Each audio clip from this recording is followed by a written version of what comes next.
ایک علمی ہمارا آج کا خطبہ ہوگا، اور ہر فرد کے اوپر ان باتوں کو جاننا لازمی اور ضروری ہے۔ محض کلمہ پڑھ لینا کفایت نہیں کرے گا،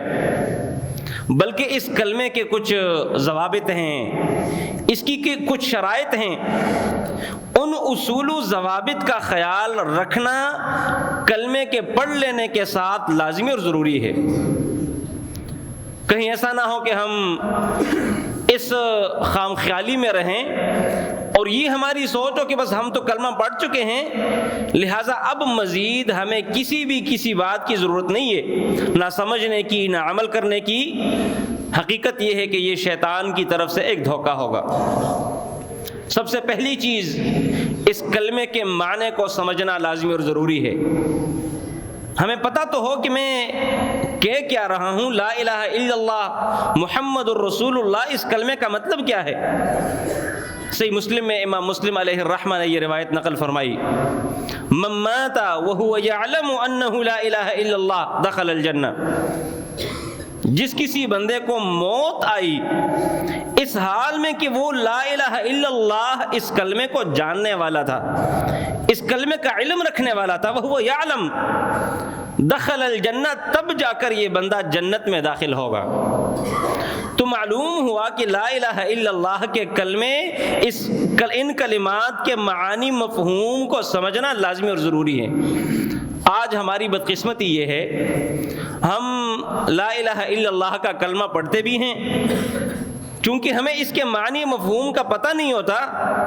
اس کے جو منافی جتنے بھی کام ہیں وہ بھی کر رہے ہوتے ہیں۔ جو عرب لوگ تھے وہ اس بات کو جانتے تھے۔ میرے نبی صلی اللہ علیہ وسلم جب کوہ صفا پہ چڑھے اور قریش کے مختلف لوگوں کو جمع کر کے انہیں لا الہ الا اللہ کے کلمہ پڑھنے کی دعوت دی، تو ان لوگوں نے فی الفور انکار کر دیا، کیونکہ وہ جانتے تھے کہ لا الہ الا اللہ کا مطلب یہ ہے کہ ہم نے یہ جو لات منات اور عزا، جو بڑے بڑے ہم نے بت بنائے ہوئے ہیں، جو ہم ان کی پوجا پاٹ کرتے ہیں اور نظر و نیاز ان کے نام پر دیتے ہیں کرتے ہیں، اور یہ جو خانہ کعبہ میں 360 ہمارے مختلف معبود ہیں، اس کا مطلب لا الہ الا اللہ کا مطلب یہ ہے کہ یہ سب کچھ چھوڑنا ہوگا، یہ سب کچھ ختم کرنا ہوگا۔ جو ہمارے باپ دادا کا ایک سلسلہ چلا آ رہا تھا، اپنے باپ دادا کے دین کو چھوڑنا ہوگا، کیونکہ وہ عربی دان تھے، وہ جانتے تھے، وہ سمجھتے تھے کہ لا الہ الا اللہ کا مفہوم کیا ہے، اس کا مطلب کیا ہے، اور اسی بنیاد پہ وہ لوگ یہ بات اور یہ کلمہ پڑھنے کے لیے تیار نہیں ہوتے تھے۔ ہماری بدقسمتی ہے کہ ہمیں کلمہ تو پڑھایا گیا ہے لیکن اس کے معانی مفہوم کا نہیں پتہ، اور اسی بنیاد پہ آج ہمارے اس معاشرے میں کلمہ گو مشرک کثیر تعداد میں موجود ہیں۔ لا الہ الا اللہ کا معنی کیا ہے، اس کا مفہوم کیا ہے، سب سے پہلے یہ لازمی اور ضروری ہے۔ بہت سارے لوگ جو کہ کم علمی کی وجہ سے اس کا ایک معنی اور اس کا مفہوم بیان کرتے ہیں، میں اس کی بطور خاص نشاندہی ضروری سمجھتا ہوں۔ وہ یہ ہے کہ جو کہ ہمارے اسلاف کے طریقے سے بالکل ہٹ کر ہے، وہ لا الہ الا اللہ کا مطلب اور مفہوم یہ بیان کرتے ہیں کہ لا حاکم الا اللہ، اللہ کے علاوہ کوئی بھی حاکم نہیں ہوگا، جو کہ توحید کی بنیادی 3 قسموں کے علاوہ ایک چوتھی قسم وہ ڈکلیئر کرتے بناتے ہیں، توحیدی حاکمیت جسے کہا جاتا ہے، جو کہ توحیدی الوہیت کا ایک بنیادی جز اور حصہ ہے، ہم اسے الگ نہیں کرتے۔ لیکن وہ لوگ لا الہ الا اللہ کا اصل معنی، لا الہ الا اللہ کے اصل مفہوم کو چھوڑ کے ایک فقط اس کے جز کو پکڑ کے لوگوں کے سامنے بیان کرنا شروع کر دیتے ہیں، جو کہ غلط ہے۔ اب لا الہ الا اللہ کا معنی کیا ہے؟ لا معبود بحق الا اللہ۔ لا الہ الا اللہ کا معنی یہ ہے کہ اللہ کے علاوہ کوئی بھی عبادت کے لائق نہیں ہے۔ جتنی بھی عبادات کی قسم ہیں، جو بھی انواع ہیں، جو بھی اقسام ہیں، ان تمام تر انواع و اقسام کے لائق فقط ایک اللہ ہے۔ وہ نماز ہو، وہ روزہ ہو، وہ سجدہ ہو، وہ جھکنا ہو کسی کے سامنے، وہ سجدہ کرنا ہو، وہ رکوع کرنا ہو، وہ نظر و نیاز ہو، اس کے علاوہ اور بہت سارے کام جو کہ عبادات کی تمام تر اقسام کو یہ بات شامل ہے۔ تو لہٰذا اس بات کو سب سے پہلے سمجھیے گا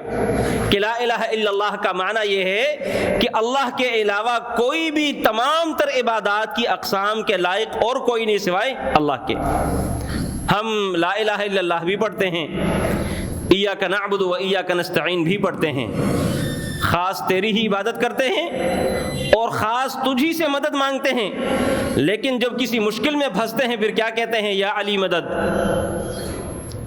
لا الہ الا اللہ بھی پڑھتے ہیں، ایاک نعبد و ایاک نستعین کے دعوے دار بھی ہیں، لیکن جب کوئی مسئلہ آتا ہے پھر ہم کیا کہتے ہیں؟ یا رسول اللہ مدد، اللہ کے نبی ہماری مدد کیجیے گا۔ ہم لا الہ الا اللہ بھی پڑھتے ہیں، اس کلمے کا اقرار بھی کرتے ہیں، لیکن اس کلمے کے اقرار کے ساتھ ساتھ یا غوث اعظم المدد باقاعدہ طور پر ہم کہنے والے ہیں، جو کہ بالکل منافی ہے۔ میرے نبی صلی اللہ علیہ وسلم نے ہمیں یہی بتایا ہے، اذا سألت فاسأل اللہ، جب آپ نے سوال کرنا ہو، کوئی چیز مانگنی ہو تو وہ صرف اللہ سے مانگنی ہے، کسی اور سے نہیں مانگنا۔ وَإِذَا اسْتَعَنْتَ فَاسْتَعِنْ بِاللَّهِ، اور جب تو نے مدد مانگنی ہو تو کس سے مانگنی ہے؟ صرف اور صرف اللہ سے۔ لیکن ساتھ میں ہم لا الہ الا اللہ، ہماری بدقسمتی ہے جیسے پہلے میں نے گزارش کر دی کہ لا الہ الا اللہ بھی پڑھتے ہیں لیکن ساتھ میں مدد اللہ کے علاوہ اوروں سے مانگتے ہیں۔ بہت سارے ہمارے معاشرے میں ایسے افراد موجود ہیں جو کہ شادی شدہ جوڑے ہیں، ان کے ہاں اولاد نہیں ہوتی، مختلف مزارات پہ جا جا کر منتیں مانگنا، نظریں ماننا، انہیں پورا کرنا باقاعدہ طور پر تاکہ ہمیں اولاد ملے، یہ سراسر لا الہ الا اللہ کے اس معنی مفہوم کے مخالف کام ہے، جو ایک لینتھی موضوع ہے، ایک لمبا عنوان ہے۔ آج ہمارا مقصود صرف اور صرف یہ ہے کہ لا الہ الا اللہ کے معنی مفہوم کو سمجھنا اس کی شرائط میں سے ایک بنیادی شرط ہے۔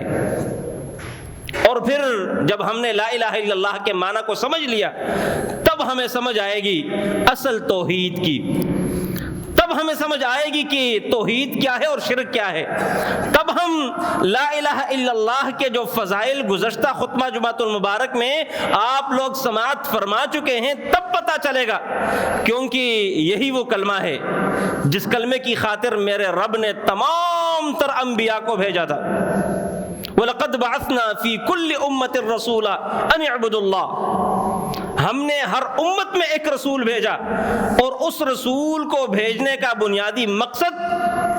صرف اور صرف یہ ہے کہ لوگوں کو ایک اللہ کی دعوت دیں، ایک اللہ کی عبادت کی دعوت دے، اللہ تعالیٰ کی توحید کی دعوت دے، اللہ تعالیٰ کی وحدانیت کو ماننے والے بن جائیں۔ ایک شرط کلمے کے شرائط میں سے علم ہے، اس کے معنی مفہوم کو سمجھنا۔